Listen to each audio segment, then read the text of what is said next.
Hello, this is for Thomas because it's Thomas's birthday, and because Daddy can't be with Thomas today. What I'm going to do is I'm going to read a story for you, and hopefully you'll be able to see it. This is one of your new books that I got for you for your birthday, and it's Sir Charlie, Stinky Sox, and the Really Big Adventure. So you can see it's a really nice little book. So we're going to read this today. This is for your birthday. Sir Charlie, Stinky Sox, and the Really Big Adventure.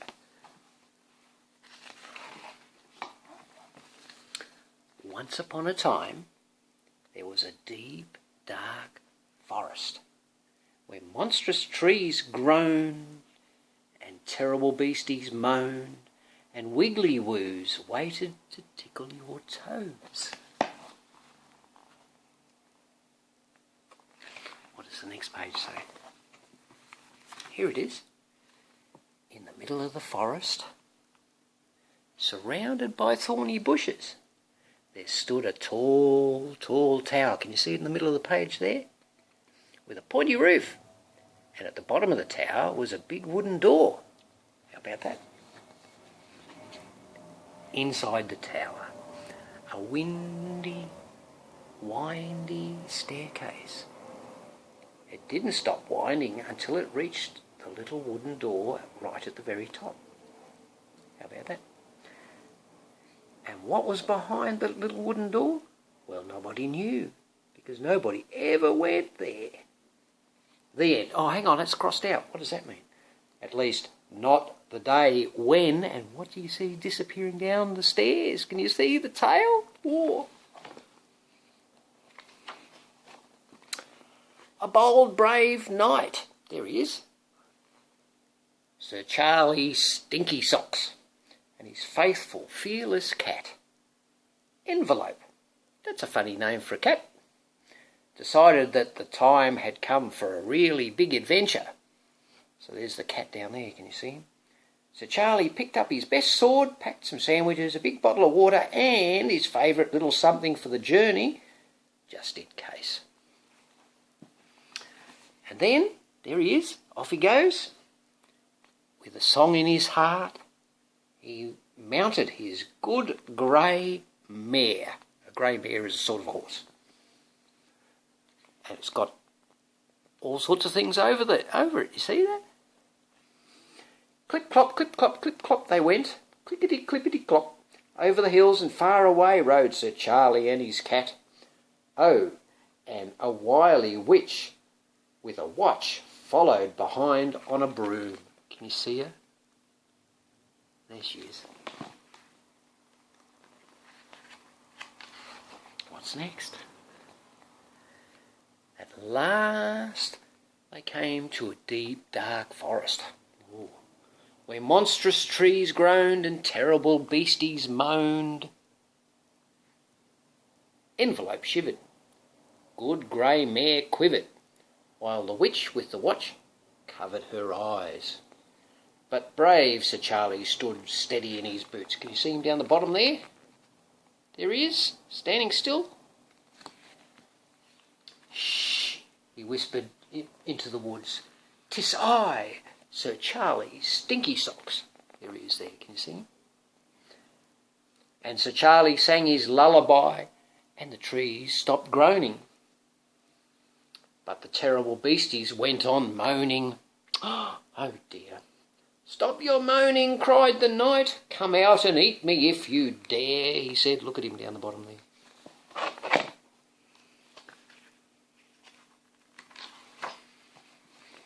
Out of the darkness crept 6 slobbering beasties. 6 of them. That fearless cat Envelope scarpered. That means run away. And the good grey mare fled. That means run away too. And even the wily witch with the watch trembled behind a tree.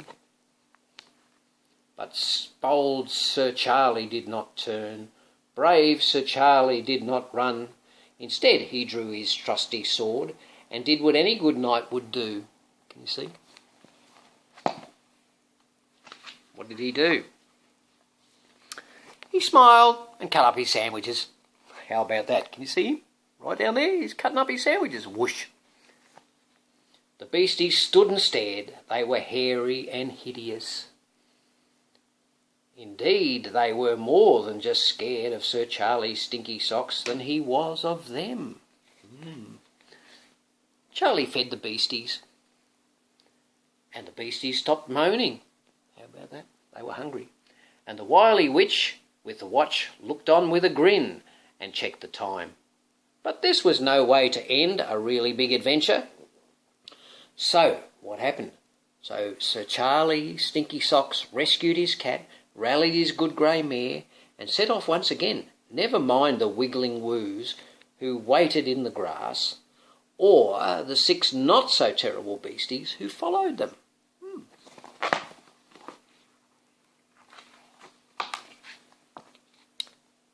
The forest grew thicker, and the bushes became thorny. Lucky for Envelope and the good grey mare that Sir Charlie Stinky Sox led the way with his trusty sword. Whooshity whack, whooshity twack, choppity chop chop chop, he went. It was thirsty work for the brave, bold knight. Look at him whooshing with his sword. How glad he was to have a big bottle of water by his side. And then at last they came to a clearing in the trees, where the sun threw down its pale yellow light onto a tall, tall tower. There it is. Can you see it going right to the top of the page? And the tall, tall tower kept going up and up. See, look at that. Whoa, up, up, up, up, up. To a pointy roof right at the top.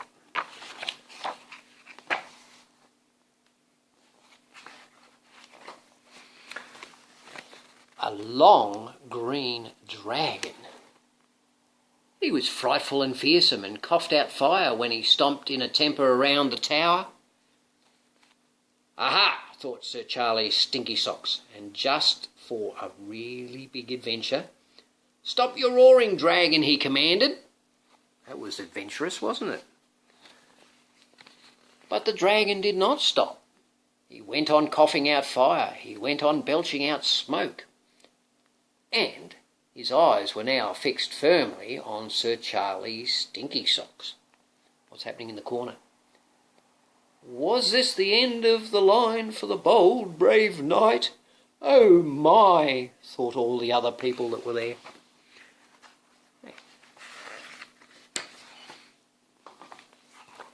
Envelope didn't hang around. He didn't want to find out, and neither did the good grey mare. Only a worried, wily witch and a couple of wiggly woos watched on. But bold Sir Charlie did not flinch. Brave Sir Charlie did not flicker. He took out his big bottle of water and... what did he do? Kind, clever Sir Charlie Stinky Sox gave that old dragon a long, cool drink. There he is, look. Glug, glug, glug. Now you've stopped coughing, said the knight to the long green dragon. Tell me what's at the top of this tower. And what do you think happened next? Let's turn the page and find out. The dragon looked up. There he is. And he looked at Sir Charlie. The dragon scratched his scaly head and said, My dear old thing, I haven't a clue. It's not a dragon's place to ask, you know. Just to do. Then, why don't we find out, said Sir Charlie with a grin. So what do you think happened? The wily witch took one last look at her watch and jumped for joy and flew off on her broom as Charlie pushed open the big wooden door. Here it is. You ready? Can I open the door? Here we are. Open the door. Look at that. Up the winding, windy staircase marched Sir Charlie Stinky Sox. He didn't stop marching till he had taken his faithful cat Envelope and his good grey mare, 6 not-so-terrible beasties and a very curious long green dragon, and a couple of wiggly woos right to the very top. And then he opened the little wooden door and crept in. Creak went the door. See them all going up the stairs? There they are. Look at them, look at them, look at them. See? It's over the page.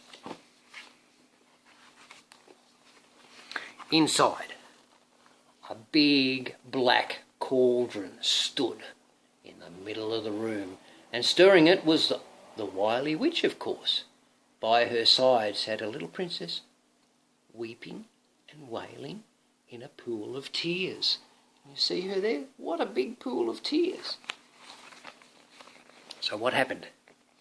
Sir Charlie looked at the princess, and Sir Charlie looked at the bubbling pot, and Sir Charlie didn't wait for another minute. He drew his trusty sword and bounced over to rescue the little princess. "Stop your weeping," cried the knight. "Sir Charlie Stinky Sox is here to save you from the pot." The witch cackled with laughter. How about that? What do you think came next? "I'm not going to cook the princess," squealed the witch. "I'm cooking the food for her birthday party." How about that? "It's today at 3, you see. I do it every year. You know I blow up balloons and decorate the tower. I send out invitations, hundreds of them. Look, there's balloons and all sorts of things." "And looky here," she cried, tip-tapping at the face of her watch. "It's nearly 3, yippee!" "Then why are you crying, princess?" asked Sir Charlie. What do you think she said? I reckon she might have something very nice to say. Oops, got to turn the page now, got to turn the page. Oh dear, look at that. "Because," she shrieked, because shrieked the princess, "we live at the top of a windy staircase in a tall tower, with a pointy roof no less, surrounded by thorns and guarded by a fire-breathing dragon. And it's in the middle of a deep, dark forest where there's wiggly-woos waiting in the grass to tickle your toes. Hungry beasties mooch and moan, and monstrous trees groan, so nobody ever comes." "Oh, yes, they do," said Sir Charlie, as he flung open the door. And let's see what happens when he flings open the door. Oh, look at this. "Woohoo! Behold!" he says. There he is. "Behold! Woohoo!" That night the lights burned brightly in the tall tower with the pointy roof, as the happy little princess had a rip-roaring good time. Have a look, have a look, have a look. Over this side. Over this side. What's on this side? When the candles had been blown out and the cake eaten up, Sir Charlie Stinky Sox took out his favourite little something that he'd brought from home just in case and gave it to the princess. "Many happy returns of the day," he said. And what was it? Something in the case. Can you see the case there? Well, let's have a look. We'll turn the page. This is exciting.